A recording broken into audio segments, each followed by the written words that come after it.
ओम नमो भगवते वासुदेवाय। श्रीमद् भागवत महापुराण के द्वितीय खंड के 10वें स्कंद का 47वां अध्याय पढ़ रही हूँ। उद्धव तथा गोपियों की बातचीत और भ्रमर गीत। श्री सुखदेव जी कहते हैं, परीक्षित, गोपियों ने देखा कि श्री कृष्ण के सेवक उद्धव जी की आकृति और वेशभूषा श्री कृष्ण से मिलती जुलती है। घुटनों तक लंबी लंबी भुजाएं हैं, नूतन कमल दल के समान कोमल नेत्र हैं, शरीर पर पीतांबर धारण किए हुए हैं, गले में कमल पुष्पों की माला है, कानों में मणि जटित कुंडल झलक रहे हैं और मुखारविंद अत्यंत प्रफुल्लित है। पवित्र मुस्कान वाली गोपियों ने आपस में कहा, ये पुरुष देखने में तो बहुत सुंदर है, परंतु यह है कौन? कहाँ से आया है? किसका दूत है? इसने श्री कृष्ण जैसी वेशभूषा क्यों धारण कर रखी है? सबकी सब गोपियां उनका परिचय प्राप्त करने के लिए अत्यंत उत्सुक हो गईं और उनमें से बहुत सी पुत्र कीर्ति भगवान श्री कृष्ण के चरण कमलों के आश्रित तथा उनके सेवक सखा उद्धव जी को चारों ओर से घेर कर खड़ी हो गईं। जब उन्हें मालूम हुआ कि ये तो रमारमण भगवान श्री कृष्ण का संदेश लेकर आए हैं, तब उन्होंने विनय से झुककर सलज हास्या, चितवन और मधुरवाणी आदि से उद्धव जी का अत्यंत सत्कार किया तथा एकांत में आसन पर बैठाकर वे उनसे इस प्रकार कहने लगी। उद्धव जी, हम जानते हैं कि आप यदुनाथ के पार्षद हैं, उन्हीं का संदेश लेकर यहाँ पधारे हैं। आपके स्वामी ने अपने माता पिता को सुख देने के लिए आपको यहाँ भेजा है, अन्यथा हमें तो अब इस नंद गांव में गौओं के रहने की जगह में उनके स्मरण करने योग्य कोई भी वस्तु दिखाई नहीं पड़ती। माता पिता आदि सगे संबंधियों का स्नेह बंधन तो बड़े बड़े ऋषि मुनि भी बड़ी कठिनाई से छोड़ पाते हैं। दूसरों के साथ जो प्रेम संबंध का संवाद किया जाता है, वे तो किसी न किसी स्वार्थ के लिए ही होता है। भौरों का पुष्पों से होता है और पुरुषों का स्त्रियों से। ऐसा ही स्वार्थ का प्रेम संबंध होता है। जब वेश्या समझती है कि अब मेरे यहाँ आने वाले के पास धन नहीं है, तब उसे वे धत्ता बता देती है। जब प्रजा देखती है कि ये राजा हमारी रक्षा नहीं कर सकता, तब वे उसका साथ छोड़ देती है। अध्ययन समाप्त हो जाने पर कितने शिष्य अपने आचार्यों की सेवा करते हैं। यज्ञ की दक्षिणा मिली कि रीतवज लोग चलते बनते हैं। जब वृक्ष पर फल नहीं रहते, तब पक्षी गण वहाँ से बिना कुछ सोचे विचारे उड़ जाते हैं। भोजन कर लेने के बाद अतिथि लोग ही गृहस्थ की ओर कब देखते हैं। वन में आग लगी कि पशु भाग खड़े हुए। चाहे स्त्री के हृदय में कितना भी अनुराग हो, यार पुरुष अपना काम बना लेने के बाद उल्ट कर भी नहीं देखता। परीक्षित, गोपियों के मन, वाणी और शरीर श्री कृष्ण में तल्लीन थे। जब भगवान श्री कृष्ण के दूत बनकर उद्धव जी ब्रज में आए, तब वे उनसे इस प्रकार कहते कहते ये भूल ही गईं कि कौन सी बात किस तरह किसके सामने करनी चाहिए। भगवान श्री कृष्ण ने बचपन से लेकर किशोर अवस्था तक जितनी भी लीलाएं की थीं, उन सब की याद कर के गोपियां उनका गान करने लगीं। वे आत्म विस्मृत होकर स्त्री सुलभ लज्जा को भी भूल गई और फूट फूट कर रोने लगी। एक गोपी को उस समय स्मरण हो रहा था कि भगवान श्री कृष्ण के मिलन की लीला का। उसी समय उसने देखा कि पास ही एक भंवरा गुनगुना रहा है। उसने ऐसा समझा मानो मुझे रूठी हुई समझकर श्री कृष्ण ने मनाने के लिए दूत भेजा हो। वे गोपी भौरों से इस प्रकार कहने लगी, रे मधुप, तू कपटी का सखा है, इसलिए तू भी कपटी है। तू हमारे पैरों को मत छू, झूठे प्रणाम करके हमसे विनय मत कर। हम देख रही हैं कि श्री कृष्ण की जो वनमाला हमारी सौतों के वक्षस्थल के स्पर्श से मसली हुई है, उसका पीला पीला कुमकुम तेरी मूछों पर भी लगा हुआ है। तू स्वयं भी तो किसी कुसुम से प्रेम नहीं करता, जहाँ से वहाँ उड़ा करता है। जैसे तेरे स्वामी वैसा ही तू।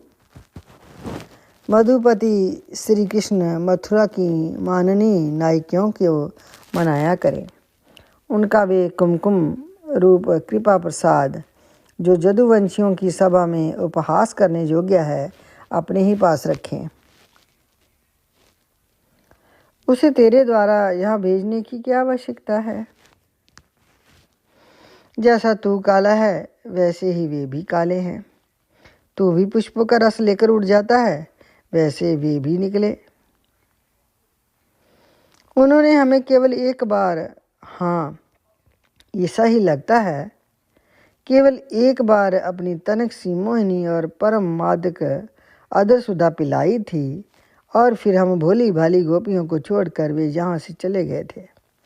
पता नहीं सुकुमारी लक्ष्मी उनके चरण कमलों की सेवा कैसे करती रहती है। अवश्य ही वे शैल छबीले श्री कृष्ण की चिकनी चुपड़ी बातों में आ गई होंगी। चित्त चोर ने उनका भी तो चित्त चरा लिया होगा। अरे भ्रमर, हम वनवासिनी हैं, हमारे तो घर द्वार भी नहीं हैं। तुम हम लोगों के सामने जदुवंश शिरोमणि श्री कृष्ण का बहुत सा गुणगान क्यों कर रहा है? ये सब भला हम लोगों को मनाने के लिए ही तो। परंतु नहीं, वे हमारे लिए क्यों नए नहीं हैं? हमारे लिए तो जाने पहचाने बिल्कुल पुराने हैं। तेरी चापलूसी हमारे पास नहीं चलेगी। तू जा, जहाँ से चला जा, और जिनके साथ सदा विजय रहती है उन श्री कृष्ण की मधुपुर वासिनी सखियों के सामने जाकर उनका गुणगान कर। वे नहीं हैं, उनकी लीलाएं कम जानती हैं, और इस समय वे उनकी प्यारी हैं। उनके हृदय की पीड़ा उन्होंने मिटा दी है। वे तेरी प्रार्थना स्वीकार करेंगी, तेरी चापलूसी से प्रसन्न होकर तुझे मुँह मांगी वस्तु देंगी। भौरे, वे हमारे लिए छटपटा रहे हैं, ऐसा तू क्यों कहता है? उनकी कपट भरी मनोहर मुस्कान और बाहों के इशारे से जो वश में ना हो जाए, उनके पास दौड़ी ना आवे, ऐसी कौन सी स्त्रियां हैं? अरे अनजान, स्वर्ग में, पताल में और पृथ्वी में ऐसी एक भी स्त्री नहीं है। औरों की तो बात ही क्या है, स्वयं लक्ष्मी जी भी उनके चरण राज्य की सेवा किया करती हैं। फिर हम श्री कृष्ण के लिए किस गिनती में हैं? परंतु तू उनके पास जाकर कहना कि तुम्हारा नाम तो उत्तम श्लोक है, अच्छे अच्छे लोग तुम्हारी कीर्ति का गान करते हैं, परंतु इसकी सार्थकता तो इसी में है कि तुम दीनों पर दया करो, नहीं तो श्री कृष्ण तुम्हारा उत्तम श्लोक नाम झूठा पड़ जाएगा। अरे मधुकर, देख, तू मेरे पैर पर सिर मत टेक। मैं जानती हूँ कि तू विनय करने में, क्षमा याचना करने में बड़ा निपुण है। मालूम होता है कि तू श्री कृष्ण से ही यही सीख कर आया है कि रूठे हुए को मनाने के लिए दूत को, संदेशवाहक को कितनी चाटुकरता करनी चाहिए। परंतु तू समझ ले कि जहाँ तेरी दाल नहीं गलने वाली। देख, हमने श्री कृष्ण के लिए ही अपने पति, पुत्र और दूसरे लोगों को छोड़ रखा है, परंतु उनमें तनिक भी कृतज्ञता नहीं है। वे ऐसे निर्मोही निकले कि हमें छोड़कर चलते बने। अब तू ही बता, ऐसे आकृतज्ञ के साथ हम क्या संधि करें? क्या तू अब भी कहता है कि उन पर विश्वास करना चाहिए? रे मधुप, जब वे राम बने थे तब उन्होंने कपिराज बाली को व्याध के समान छिप कर बड़ी निर्दयता से मारा था। बेचारी शूर्पणखा कामवश उनके पास आई थी, परंतु उन्होंने अपनी स्त्री के वश होकर उस बेचारी के नाक कान काट दिए थे और इस प्रकार उसे कुरूप कर दिया था। ब्राह्मण के घर वामन के रूप में जन्म लेकर उन्होंने क्या किया? बलि ने तो उनकी पूजा की थी, उनकी मुँह मांगी वस्तु दी थी और उन्होंने उसकी पूजा ग्रहण करके भी उसे वरुण पास से बांधकर पताल में डाल दिया था। ठीक वैसे ही जैसा कौआ बलि खाकर भी बलि देने वाले को अपने अन्य साथियों के साथ मिलकर घेर लेता है और परेशान करता है। अच्छा, तो अब जाने दे, हमें श्री कृष्ण से क्या? किसी भी काली वस्तु के साथ मित्रता से कोई प्रयोजन नहीं है। परंतु यदि तू ये कहे कि जब ऐसा है तब तुम लोग उनकी चर्चा क्यों करती हो, तो भ्रमर, हम सच कहती हैं कि एक बार जिसे उसका चस्का लग जाता है ना, वे इसे छोड़ नहीं सकता। ऐसी दशा में हम चाहने पर भी उसकी चर्चा छोड़ नहीं सकती।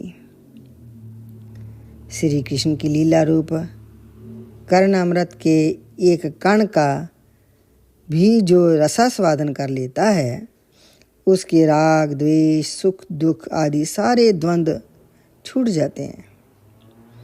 यहाँ तक कि बहुत से लोग तो अपनी दुख में दुख से सनी हुई घर गृहस्थी छोड़कर अकिंचन हो जाते हैं। अपने पास कुछ भी संग्रह परिग्रह नहीं रखते और पक्षियों की तरह चुन चुन कर भीख मांग कर अपना पेट भरते हैं। दीन दुनिया से जाते रहते हैं, फिर भी श्री कृष्ण की लीला कथा छोड़ते नहीं। वास्तव में उसका रस, उसका चस्का ऐसा ही है। यही दशा हमारी हो रही है। जैसे कृष्ण सार मृग की पत्नी भोली भाली हिरनियाँ व्याध के समुद्र गान का विश्वास कर लेती हैं और उसके जाल में फंसकर मारी जाती हैं, वैसे ही हम भोली भाली गोपियाँ भी उस शलिया कृष्ण की कपट भरी मीठी मीठी बातों में आकर उन्हें सत्य के समान मान बैठती हैं और उनके नक्श पर से होने वाली काम व्याधि का बार बार अनुभव करती रहती हैं। इसलिए श्री कृष्ण के दूत भौरे, अब इस विषय में तू और कुछ मत कह।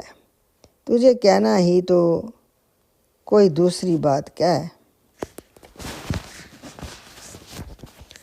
हमारे प्रीतम के प्यारे सखा, जान पड़ता है तुम एक बार उधर जाकर फिर लौट आए हो। अवश्य ही हमारे प्रियतम ने मनाने के लिए तुम्हें भेजा होगा। तुम सब प्रकार से हमारे माननीय हो। कहो, तुम्हारी क्या इच्छा है? हमसे जो चाहो सो मांग लो। अच्छा, तुम सच बताओ, क्या हमें वहाँ ले चलना चाहते हो? अजी, उनके पास जाकर लौटना बड़ा कठिन है। हम तो उनके पास जा चुकी हैं, परंतु तुम हमें वहाँ ले जाकर करोगे क्या? प्यारे भ्रमर, उनके साथ उनके वक्षस्थल पर तो उनकी प्यारी पत्नी लक्ष्मी जी रहती हैं ना, तब वहाँ हमारा निर्वाह कैसे होगा? अच्छा, हमारे प्रीतम के प्यारे दूत मधुकर हमें ये बतलाओ कि आर्यपुत्र भगवान श्री कृष्ण गुरुकुल से लौटकर मधुपुरी में अब सुख से तो है ना? क्या वे कभी नंद बाबा, यशोदा रानी, यहाँ के घर, सगे संबंधी और ग्वाल बालों को भी याद करते हैं? और क्या हम दासियों की भी कोई बात कभी चलाते हैं? प्यारे भ्रमर, हमें ये भी बतलाओ कि कभी वे अपनी अगर के समान दिव्य सुगंध से युक्त भुजा हमारे सिर पर रखेंगे? क्या हमारे जीवन में कभी ऐसा शुभ अवसर आएगा? श्री सुखदेव जी कहते हैं कि परीक्षित, गोपियां भगवान श्री कृष्ण के दर्शन के लिए अत्यंत उत्सुक ललायत हो रही थीं, उनके लिए तड़प रही थीं। उनकी बातें सुनकर उद्धव जी ने उन्हें उनके प्रियतम का संदेश सुनाकर सांत्वना देते हुए इस प्रकार कहा। गोपियों, तुम कृत्य हो, तुम्हारा जीवन सफल है। देवियों, तुम सारे संसार के लिए पूजनीय हो, क्योंकि तुम लोगों ने इस प्रकार भगवान श्री कृष्ण को अपना हृदय, अपना सर्वस्व समर्पित कर दिया है। दान, व्रत, तप, होम, जप, वेदाध्ययन, ध्यान, धारणा, समाधि और कल्याण के अन्य विविध साधनों के द्वारा भगवान की भक्ति प्राप्त हो, यही प्रयत्न किया जाता है। ये बड़े सौभाग्य की बात है कि तुम लोगों ने पवित्र कीर्ति भगवान श्री कृष्ण के प्रति वही सर्वोत्तम प्रेम भक्ति प्राप्त की हुई है और उसी का आदर्श स्थापित किया है, जो बड़े बड़े ऋषि मुनियों के लिए भी अत्यंत दुर्लभ है। सचमुच ये कितने सौभाग्य की बात है कि तुमने अपने पुत्र, पति, देश, स्वजन और घरों को छोड़कर पुरुषोत्तम भगवान श्री कृष्ण को, जो सबके परम पति हैं, पति के रूप में वर्ण किया है।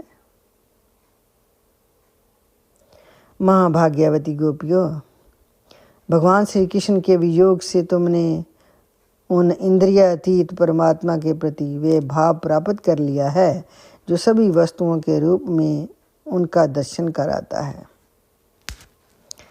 तुम लोगों का वे भाव मेरे सामने भी प्रकट हो गया है। यह मेरे ऊपर तुम देवियों की बड़ी कृपा हो गई है। मैं अपने स्वामी का गुप्त काम करने वाला दूत हूँ। तुम्हारे प्रीतम भगवान श्री कृष्ण ने तुम लोगों को परम सुख देने के लिए ये प्रिय संदेश भेजा है। कल्याणियों, वही लेकर मैं तुम लोगों के पास आया हूँ। अब उसे भी सुनो। भगवान श्री कृष्ण ने कहा है, मैं सबका उपादान कारण होने से सबका आत्मा हूँ, सब में अनुगत हूँ, इसलिए मुझसे कभी भी तुम्हारा वियोग नहीं हो सकता। जैसे संसार के सभी भौतिक पदार्थों में आकाश, वायु, अग्नि, जल और पृथ्वी, ये पांचों भूत व्यापित रहते हैं, इन्हीं से सब वस्तुएं बनती हैं और यही उन वस्तुओं के रूप में है। वैसे ही मैं मन, प्राण, पंचभूत, इंद्रियां और उनके विषयों का आश्रय हूँ।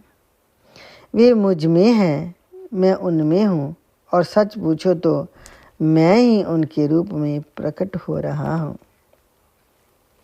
मैं ही अपनी माया के द्वारा भूत, इंद्रियां और उनके विषयों के रूप में होकर उनका आश्रय बन जाता हूँ तथा स्वयं निमित्त भी बनकर अपने आप को ही रचता हूँ, पालता हूँ और समेट लेता हूँ। आत्मा माया और माया के कार्यों से पृथक है।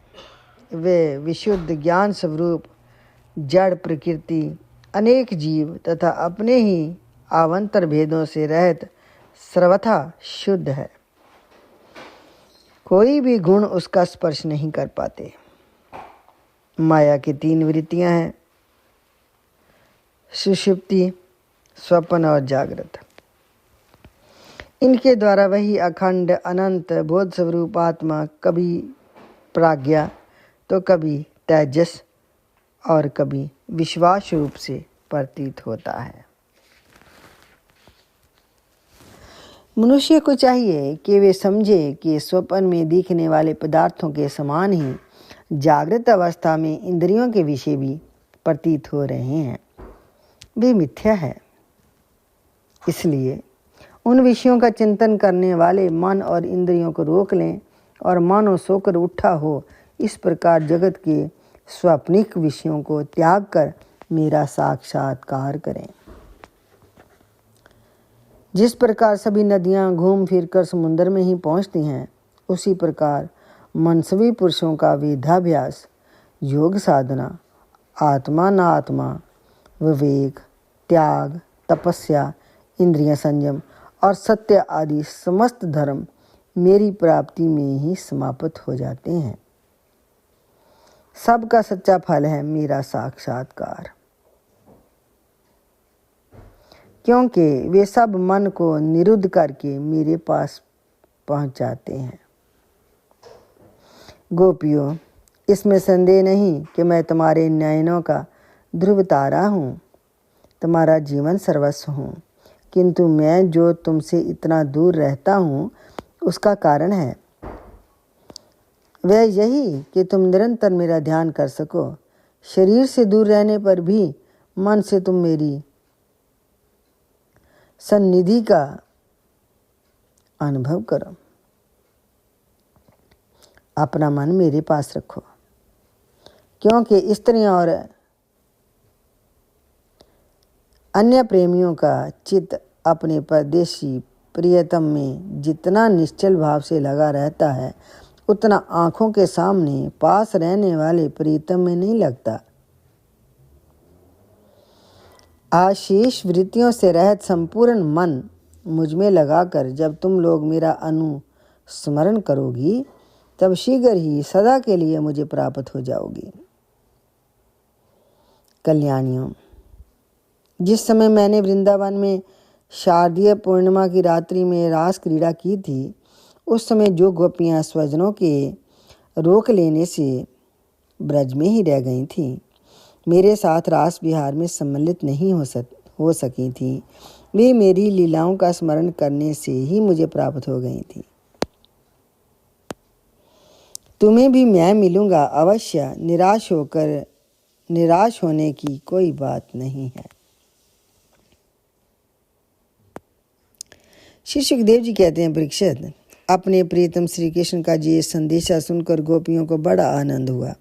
उनके संदेश से उन्हें श्री कृष्ण के स्वरूप और एक एक लीला की याद आने लगी। प्रेम से भरकर उन्होंने उद्धव जी से कहा, उद्धव जी, ये बड़े सौभाग्य की और आनंद की बात है कि यदुवंशियों को सताने वाला पापी कंस अपने अनुयायियों के साथ मारा गया। ये भी कम आनंद की बात नहीं है कि श्री कृष्ण के बंधु बांधव और गुरुजनों के सारे मनोरथ पूर्ण हो गए हैं तथा अब हमारे प्यारे श्याम सुंदर उनके साथ सकुशल निवास कर रहे हैं। किंतु उद्धव जी, एक बात आप हमें बतलाइए। जिस प्रकार हम अपनी प्रेम भरी लजीली मुस्कान और उन्मुक्त चितवन से उनकी पूजा करती थीं और वे भी हमसे प्यार करते थे, उसी प्रकार मथुरा की स्त्रियां से भी वे प्रेम करते हैं या नहीं? तब तक दूसरी गोपी बोल उठी, अरे सखी, हमारे प्यारे श्याम सुंदर तो प्रेम की मोहनी कला के विशेषज्ञ हैं। सभी श्रेष्ठ स्त्रियां उनसे प्रेम करती हैं। फिर भला जब नगर की स्त्रियां उनसे मीठी मीठी बातें करेंगी और हाव भाव से उनकी ओर देखेंगी, तब वे उन पर क्यों नहीं रीझेंगे? दूसरी गोपी बोली, साधो, आप ये तो बतलाइए कि जब कभी नारियों की मंडली में कोई बात चलती है और हमारे प्यारे स्वच्छंद रूप से बिना किसी संकोच के जब प्रेम की बातें करने लगते हैं, तब क्या कभी प्रसंगवश हम ग्वालिनों की भी याद करते हैं? कुछ गोपियों ने कहा, उद्धव जी, क्या कभी श्री कृष्ण उन रात्रियों का स्मरण करते हैं जब कुमुदनी तथा कुंद के पुष्प खिले हुए थे, चारों ओर चांदनी छिटक रही थी और वृंदावन अत्यंत रमणीय हो रहा था? उन रात्रियों में ही उन्होंने रास मंडल बनाकर हम लोगों के साथ नृत्य किया था। कितनी सुंदर थी वह रासलीला। उस समय हम लोगों के पैरों के नुह पर रुंझन रुंझन बज रहे थे। हम सब सखियां उन्हीं की सुंदर सुंदर लीलाओं का गान कर रही थीं और वे हमारे साथ नाना प्रकार के विहार कर रहे थे। कुछ दूसरी गोपियां बोल उठीं, उद्धव जी, हम सब तो उन्हीं के विरह की आग से जल रही हैं। देवराज इंद्र जैसे जल बरसाकर वन को हरा भरा कर देते हैं, उसी प्रकार क्या कभी श्री कृष्ण भी अपने कर स्पर्श आदि से हमें जीवन दान देने के लिए यहाँ आएंगे? तब तक एक गोपी ने कहा, अरे सखी, अब तो उन्होंने शत्रुओं को मारकर राज्य पा लिया है। जिसे देखो वही उनका सुहृद बना फिरता है। अब वे बड़े बड़े नरपतियों की कुमारियों से विवाह करेंगे, उनके साथ आनंदपूर्वक रहेंगे। यहाँ हम गुमारना के पास क्या आएंगे? दूसरी गोपी ने कहा, नहीं सखी, श्री कृष्ण तो स्वयं लक्ष्मीपति हैं, उनकी सारी कामनाएं पूर्ण ही हैं। वे कृत्य कृत्य हैं। हम वनवासिनी ग्वालिनियों अथवा दूसरी राजकुमारियों से उनका कोई प्रयोजन नहीं है। हम लोगों के बिना उनका कौन सा काम अटक रहा है? देखो, वेश्या होने पर भी पिंगला ने क्या ही ठीक कहा है, संसार में किसी की आशा ना रखो। ये बात हम जानते हैं, फिर भी हम भगवान श्री कृष्ण की लौटने की आशा छोड़ने में असमर्थ हैं। उनके शुभ आगमन की आशा ही तो हमारा जीवन है। हमारे प्यारे श्याम सुंदर ने जिनकी कीर्ति का गान बड़े बड़े महात्मा करते रहते हैं, हमसे एकांत में जो मीठी मीठी प्रेम की बातें की हैं, उन्हें छोड़ने का भुलाने का उत्साह भी हम कैसे कर सकते हैं? देखो तो, उनकी इच्छा न होने पर भी स्वयं लक्ष्मी जी उनके चरणों से लिपटी रहती हैं। एक क्षण के लिए भी उनका अंग संग छोड़कर कहीं नहीं जाती।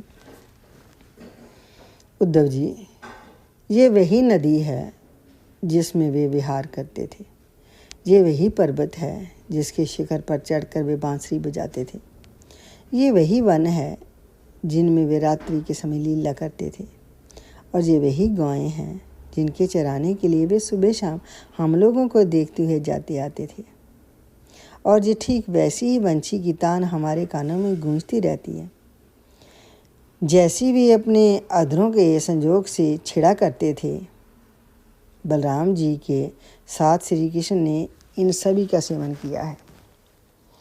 जहाँ का एक एक प्रदेश, एक एक धूलिकण उनके परम सुंदर चरण कमलों से चिन्हित है। इन्हें जब जब हम देखती हैं, सुनती हैं, दिन भर यही तो करती रहती हैं। तब तब वे हमारे प्यारे श्याम सुंदर नंद नंदन को हमारे नेत्रों के सामने लाकर रख देते हैं। हम किसी भी प्रकार मरकर भी उन्हें भूल नहीं सकती। उनकी वे हंस की सी सुंदर चाल, उन्मुक्त हास्य, विलासपूर्ण चितवन और मधुमेही वाणी, उन सब ने हमारा चित्त चुरा लिया है। हमारा मन हमारे वश में नहीं है। अब हम उन्हें भूल तो किस तरह सकती हैं? हमारे प्यारे श्री कृष्ण, तुम ही हमारे जीवन के स्वामी हो, सर्वस्व हो। प्यारे, तुम लक्ष्मी नाथ हो तो क्या हुआ, हमारे लिए तो ब्रजनाथ ही हो। हम ब्रज गोपियों के एकमात्र तुम ही सच्चे स्वामी हो। श्याम सुंदर, तुमने बार बार हमारी व्यथा मिटाई है, हमारे संकट काटे हैं। गोविंद,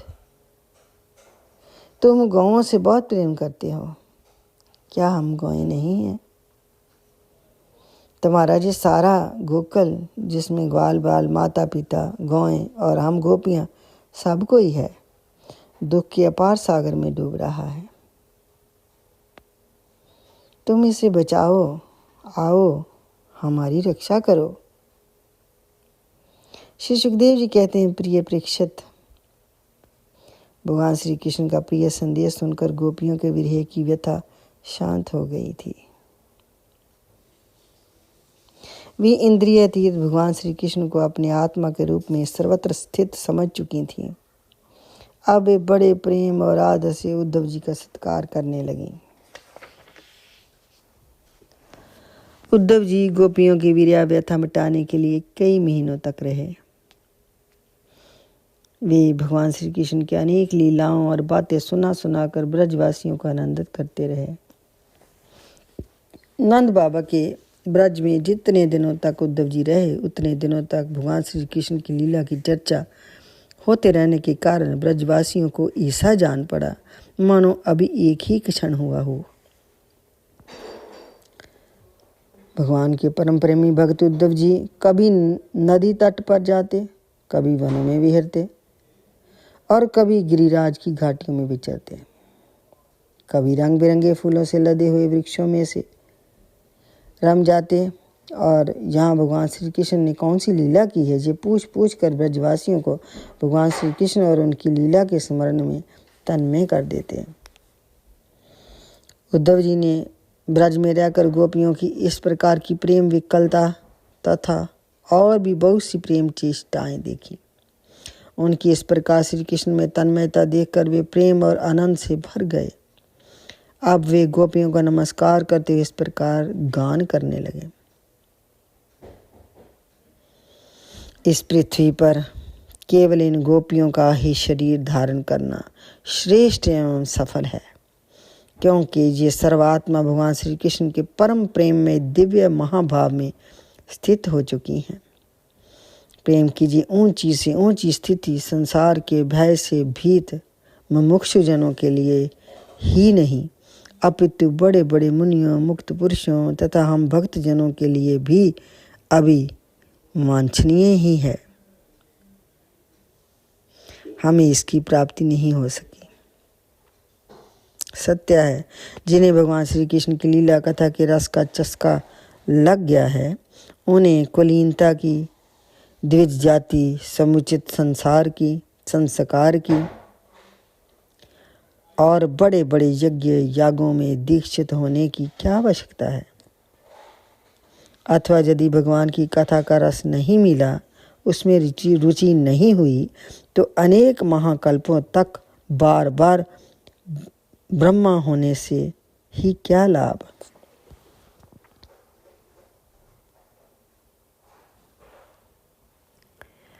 कहाँ जे वनचरी आचार, ज्ञान और जाति से हीन गांव की गंवार गंवाली ने, और कहाँ सच्चिदानंद घन भगवान श्री कृष्ण में ये अनन्य परम प्रेम। धन्य है, धन्य है। इससे सिद्ध होता है कि कोई भगवान के स्वरूप और रहस्य को ना जानकर भी उनसे प्रेम करे, उनका भजन करे, तो वे स्वयं अपनी शक्ति से, अपनी कृपा से उसका परम कल्याण कर देते हैं। ठीक वैसे ही जैसे कोई अनजान में भी अमृत पी ले, तो वे अपनी वस्तु शक्ति से ही पीने वाले को अमर बना देता है। श्री कृष्ण ने रासो उत्सव के समय इन ब्रज गणाओं के गले में बाँह डालकर इनके मनोरथ पूर्ण किए हैं। इन्हें भगवान ने जिस कृपा प्रसाद का वितरण किया, उन्हें जैसा प्रेम दान किया, वैसा भगवान की परम प्रेमवती नित्य संगनी वक्षस्थल पर विराजमान लक्ष्मी जी को भी प्राप्त नहीं हुआ। कमल की सी सुगंध और कांति से युक्त देवगणाओं को भी नहीं मिला। फिर दूसरी स्त्रियों की तो बात ही क्या करें। मेरे लिए तो सबसे अच्छी बात यही होगी कि मैं इस वृंदावन धाम में कोई झाड़ी, लता अथवा औषधि जड़ी बूटी बन जाऊं। आहा, यदि मैं ऐसा बन जाऊंगा तो मुझे इन ब्रजांगनाओं की चरण धूलि निरंतर सेवन करने के लिए मिलती रहेगी। इनकी चरण राज्य में स्नान करके मैं धन्य हो जाऊंगा। धन्य है ये गोपियाँ।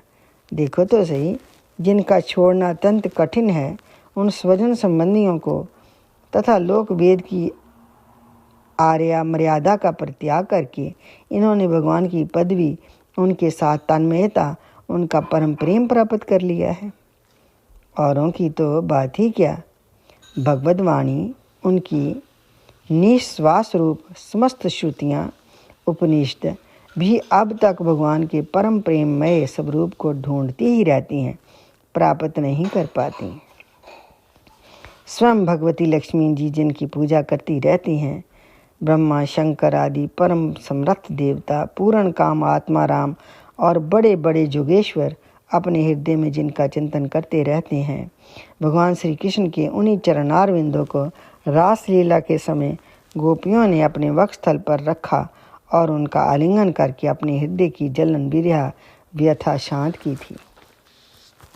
नंद बाबा के ब्रज में रहने वाली गोप गणाओं को की चरण धूलि को मैं बार बार प्रणाम करता हूँ, उसे सिर पर चढ़ाता हूँ।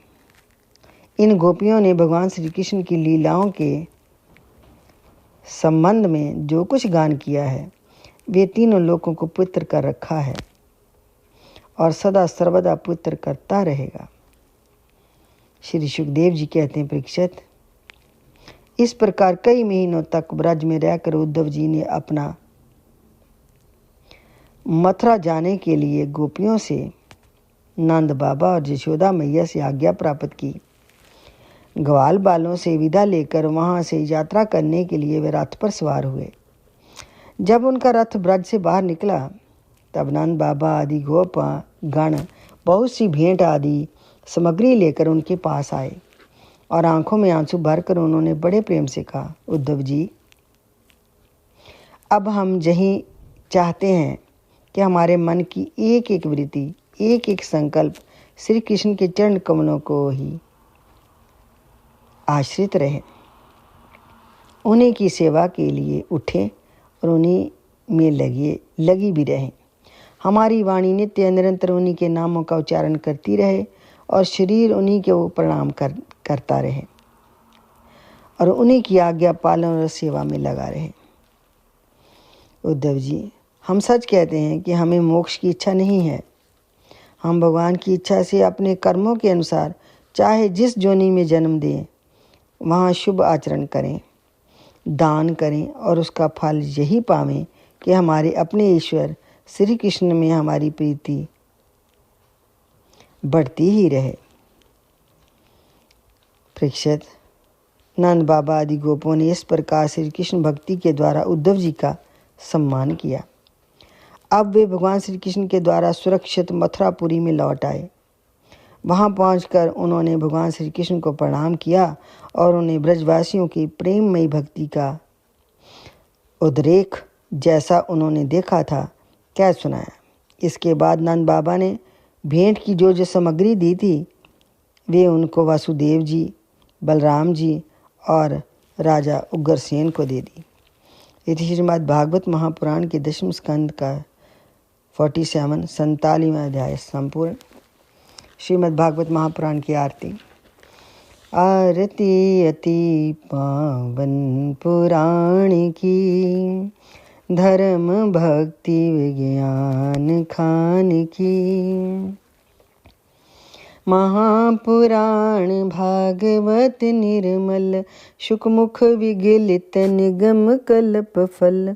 परमानंद सुधा रस में कल, लीला रति रस रस निधान की। आरती अति पावन पुराण की। कलिमलि मथनी त्रिताप निवारणी, जन्म मृत्यु में भव भय हारणी। सेवत सतत सकल सुख कारणी, सुमहौषधि हरि चरित गान की। आरती अति पावन पुराण की। विषय विलास विमोह विनाशिनी, विमल विराग विवेक विकाशिनी। भगवत तत्व रहस्य प्रकाशिनी, परम ज्योति परमात्म ज्ञान की। आरती अति पावन पुराण की। परमहंस मुनि मन उल्लासनी, रस हृदय रस रास विलासनी। भोक्ति मोक्ति रति प्रेम सुदासिनी, कथाया किंचन प्रिय सुजान की, आरती अति पावन पुराण की, धर्म भक्ति विज्ञान खान की। ओम नमो भगवते वासुदेवाय।